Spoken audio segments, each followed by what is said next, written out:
하나님의 계산과 인간의 계산이 다를 때가 있죠. 사람들은 아주 고정적인 계산을 합니다. 1 더하기 1은 뭡니까? 2가 되죠. 3 더하기가 아니라 3 빼기 1은 2가 되죠. 있는 곳에서 하나를 빼니까 남는 숫자만 남는 거죠. 하지만 하나님의 계산은 우리들이 계산하는 것과 다를 때가 있습니다. 0 더하기 0은 0입니다. 인간의 계산법은. 하지만 하나님의 계산법에는 0 더하기 0이 1이 될 수도 있고 100이 될 수도 있고 1000이 될 수도 있고 무에서 유를 창조하시는 하나님이니까요. 또 2 더하기 2는 4가 인간의 계산법이지만 하나님의 계산법은 또 다르게 될 수가 있고 또 빼기는 하나님의 계산법은 더할 수도 있습니다. 우리가 내가 있는 것을 남에게 주면 우리는 없어지는 거지만 2 빼기 1이 하나님의 계산법에는 3이 될 수도 있고 5가 될 수도 있고 10이 될 수도 있습니다. 왜? 그것이 축복이 될 수가 있으니까요. 그러니까 이 하나님의 계산과 인간의 계산이 많이 틀릴 때가 많아요. 성경을 보면 가난한 자는 복이 있나니 그러죠. 인간의 계산법으로는 가난한 자가 복이 있는 게 아니라 부자가 복이 있나니 그렇게 말합니다. 또 애통하는 자는 복이 있나니 세상에는 애통하는 자가 복이 있다고 말하지 않아요. 막 웃고 즐겁고 이런 것을 행복하다고 말하죠. 그러니까 인간의 계산과 하나님의 계산이 다를 때가 많습니다. 이스라엘 백성들이 하나님께 왕을 세워달라고 했습니다. 근데 하나님이 반대하신 이유는 뭐냐면 그 왕이 인간적인 계산을 하는 왕이 대부분이기 때문에 그렇습니다. 하나님이 빠진 인간의 계산법이 아닌 하나님의 계산법대로 모든 나라를 통치하는 그런 왕을 원하시는데 사람들이 자기 계산으로 하는 그 왕을 세워달라고 하니까 하나님이 아니다 그렇게 말씀하신 거예요. 근데 이젠 그 왕이 세워졌죠. 그 왕이 누구예요? 사울이잖아요. 그래서 본문이 쭉 가면서 이제 오늘은 어떤 내용이냐면 사울이 왕이 돼가지고 그가 어떻게 정치를 행하느냐 하는 그 이야기를 하는 겁니다. 그래서 1절에 보면 사울이 왕이 될 때 나이가 몇 세예요? 40세라. 그가 이스라엘 다스린 지 2년에 그러니까 그가 이제 왕이 되어서 실제로 그 일을 집행하는 그 일을 다루고 있는 겁니다. 그 다루는 내용이 지금부터 쭉 나오는 내용인데 23절까지 그가 정치를 어떻게 하느냐 그 이야기를 하는 겁니다. 자, 어떻게 하느냐. 첫 번째는요. 전쟁이 있었습니다. 전쟁. 그렇죠? 근데 그 전쟁이 되면 왕이야 당연히 전쟁의 통수권자가 되는 거죠. 그리고 그 전쟁을 이루기 위해서는 백성은 따라야 합니다. 그런데 당시 군대는 어떤 군대였냐면 우리나라처럼 이렇게 군인들을 이렇게 의무로 이렇게 군대 가는 그런 시스템이 아니고 이렇게 자기 할 일을 다 해요. 전쟁이 일어나면 전 군대에 오는 거죠. 그러니까 전쟁할 사람들을 이제 뽑는 겁니다. 전쟁을 위해서. 그래서 전쟁이 끝나면 다시 돌려보내고요. 그런데 지난번에 보니까 33만 명이 모였잖아요. 이스라엘 30만, 또 유대인 3만 해가지고 33만 명이 암몬과 전쟁을 했는데 지금은 왕이 돼서 몇 명의 사람들이 지금 있느냐. 2절. 이스라엘 사람 3,000명을 택하여 그 중에 2,000명은 자기와 함께 여기 믹바스와 베델산에 있게 하고 1,000명은 요나단과 함께 베냐민 기브아에 있게 하고 남은 백성은 각기 자기 장막으로 보내니라. 그러니까 다들 이제 보내고 이거 3,000명만 남겨놓고 그 요나단에게 있는 건 1,000명 또 사울이 있는 곳에 2,000명만 남겨놓았다는 거죠. 자, 그러니까 뭐 전쟁하기 위해서는 숫자가 굉장히 적은 멤버잖아요. 자, 이 멤버를 가지고 이제 지금 나라를 운영해 가는데 어떤 사건이 벌어지냐면 3절에 보니까 요나단이 게바에 있는 블레셋 사람의 수비대를 침해. 이게 요나단이 수비대를 쳤다. 어떤 수비대요? 블레셋 사람의. 이게 블레셋을 친 게 아니라 블레셋 사람의 수비대를 쳤다. 이 얘기는 뭐냐면 그 이스라엘 영토 안에 이제 그 블레셋 사람이 주둔하는 그 그룹들이 있습니다. 예? 그걸 쳤다는 거예요. 그러니까 몇 사람 안 되는 작은 그것을 쳤다는 거죠. 그러니까 뭐 큰 것이 아니에요. 그리고 이스라엘 영토 안에 있는 그 블레셋 사람들 그것을 친 겁니다. 그 소식을 듣고 블레셋 사람들이 화가 나가지고 이제 큰 전쟁이 일어나는 것이 뒤의 내용이에요. 자, 이 큰 전쟁이 일어나니까 이제 사울로서는 전쟁을 해야 되잖아요. 그래서 전쟁하기 위해서 사람을 모읍니다. 5절 블레셋 사람들이 이스라엘과 싸우려고 모였는데 그러면서 전쟁을 하게 되죠.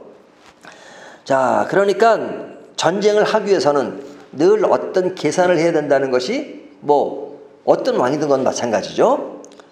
그런데 전쟁을 해서 이기려면 전쟁을 하면 이겨야 될 거 아닙니까? 이기려면 뭐가 필요해요? 전력과 힘이 필요하죠. 그 힘이라는 게 뭐냐? 군사력입니다. 근데 군사력을 어떻게 피력하냐면 블레셋 군대의 군사력은 5절 보면 병거가 3만이요 마병이 6,000명이요 백성은 해변의 모래같이 많더라.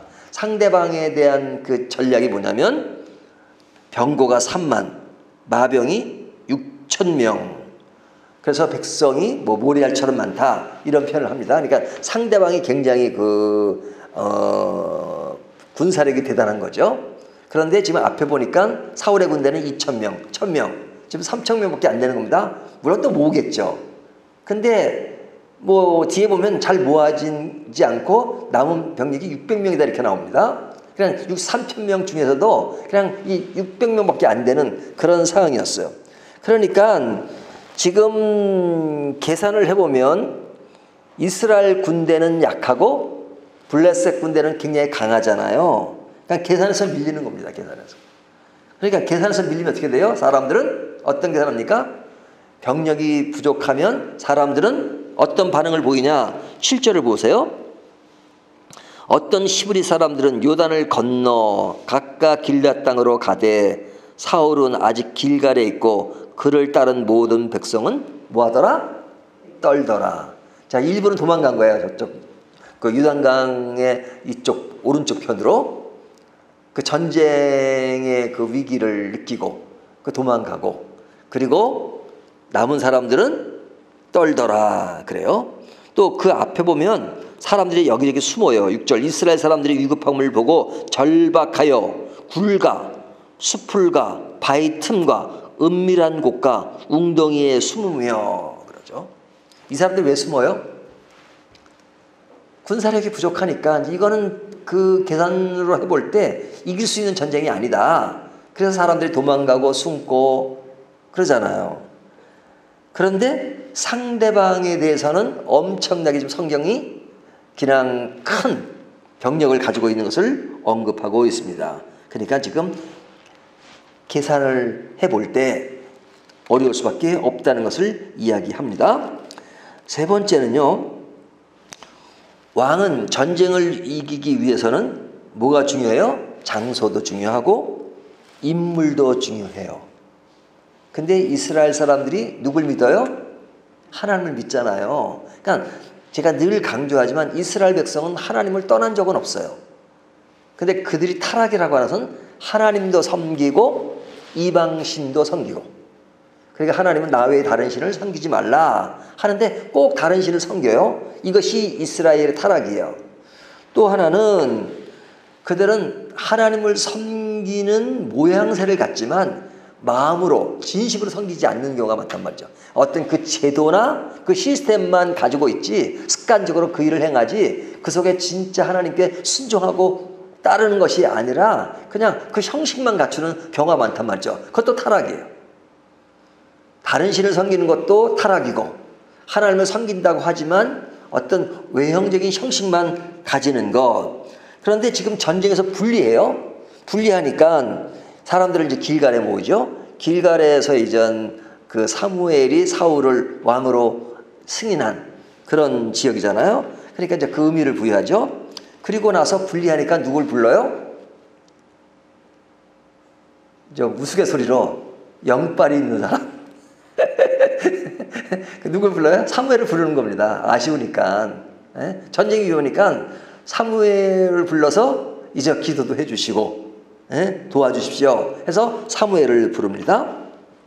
그런데 사무엘이 늦어요. 여기 8절 보세요. 사울은 사무엘이 정한 기한대로 이레 동안을 기다렸으나 사무엘이 길갈로 오지 아니하매 백성이 사울에게서 흩어지는지라. 자, 지금 전략으로 보면 부족해요. 그래서 사무엘이 오면 그래도 기도하는 사람이니까 좀 어떻게든 살 길이 있을까라고 하는데 그 사무엘이 이래를 기다려도 오지 않아요. 그러니까 사람들이 흩어진다. 사울에게 의존하기가 좀 그 힘들어 보이는 그런 양상을 띠잖아요.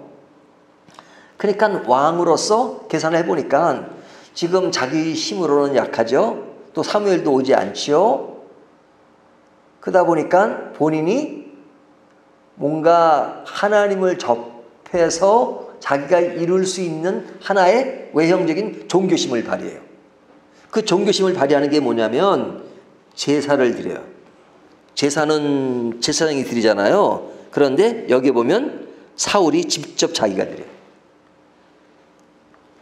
여기 보면 그 사울이 드리게 12절 내가 여호와께 은혜를 간구하지 못하였으나 하고 부득이하여 번제를 드렸나이다 하니라. 그래서 이제 사무엘이 왔을 때 하는 얘기지만 사무엘이 너 왜 제사를 드렸느냐? 그러니까 뭐 사무엘도 오지 않고 지금 부득이하게 어려우니까 자기가 제사를 드렸나이다 이렇게 말하잖아요. 그러니까 지금 사울은 자기에게 지금 어려움과 위기가 오니까 계속 지금 핑계를 대잖아요. 위기를 헤쳐나가는 것. 왕이 돼가지고 위기를 헤쳐나가기 위해서는 내가 지금 왕으로서 역량이 부족하고 내가 잘못했다 뭐 이렇게 얘기하지 않고 그냥 사무엘이 지적하니까 그냥 당신이 뭐 늦게 오니까 뭐 내가 먼저 제사를 드릴 수밖에 없고 이렇게 핑계를 댄단 말이죠. 그런 핑계에 대해서 사무엘이 강한 질책을 하죠. 그 질책의 내용이 14절부터 나오는 내용입니다.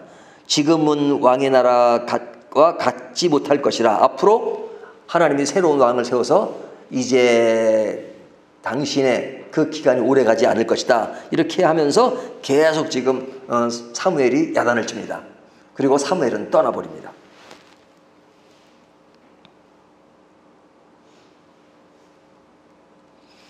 그러니까 이런 상황에서 지금 굉장히 위기가 된 거죠. 전략적으로나 모든 면에서 지금 어렵게 되는 그런 상황입니다. 오늘 본문은 그 얘기를 하는 거예요.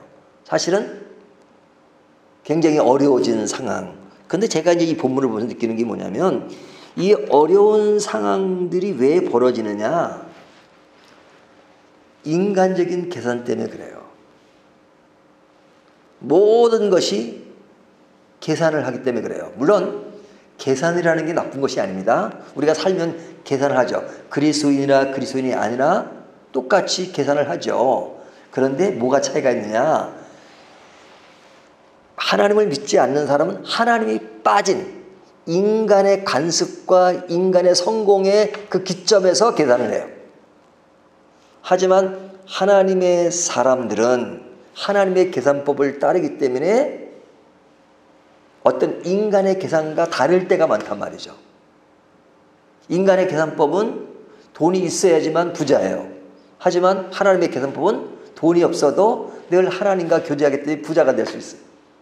이게 다른 거잖아요. 그러니까 하나님의 계산법이 빠지는 그 모습, 그것이 누구에게 볼 수 있어요?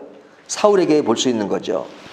그러니까 그 계산에서 밀리니까 전쟁에서 진다고 생각하고 밀린다고 생각하고 백성들은 도망가고 언제는 또 뭐 전쟁에서 이기니까 막 박수를 치다가 불리하니까 또 사울을 떠나는, 또 거기에 맞서서 또 뭐 자기가 직접적으로 번제를 드리고 하는 그런 모습들이 오늘 본문에 나오는 거죠. 그렇기 때문에 하나님께서 그런 하나님이 빠진 인간의 계산을 하는 그 왕을 원치 않으셨던 겁니다. 하나님 왕 자체의 제도를 원치 않은 것이 아니라 다윗을 원하셨어요. 그것은 뭐예요? 하나님의 계산을 늘 염두에 두고 정치를 하는 왕이기 때문에 그렇습니다. 오늘날 살아갈 때 있어서 우리에게 가장 큰 성공과 또 잘 살아가는 행복의 비결이 뭐라고 생각합니까? 힘이라고 생각해요. 힘. 권력의 힘, 명예의 힘, 부의 힘, 그런 것만 있으면 내 인생을 행복하게 살아갈 수 있다고 생각합니다. 그러니까 그 행복을 쌓기 위해서 얼마나 노력합니까? 바벨탑을 쌓듯이. 하지만 하나님이 빠진 계산법은 그것이 성공의 비결 같지만 그것이 아무것도 아니라고 하는 것이 하나님의 계산을 하던 사람들에게서 늘 고백되는 것입니다. 하나님은 지금도 우리들에게 우리들만의 계산을 하지 말고 하나님이 원하시는 계산을 하고 살기를 원하십니다. 그런 왕이라면, 그런 왕의 모습을 내가 지닌다면 하나님은 늘 기뻐하실 것입니다. 하지만 하나님이 안 계신 나의 계산법으로 인생을 살아간다면 그것은 불행한 것이다. 그 역사는 길지 않을 것이라고 사무엘이 사울에게 말한 것처럼 오늘날 하나님은 또 우리에게 말씀하실 것입니다. 오늘 이 말씀을 생각하면서 늘 하나님 계산법을 하고 사는 저와 여러분 되시기를 주님의 이름으로 축원합니다.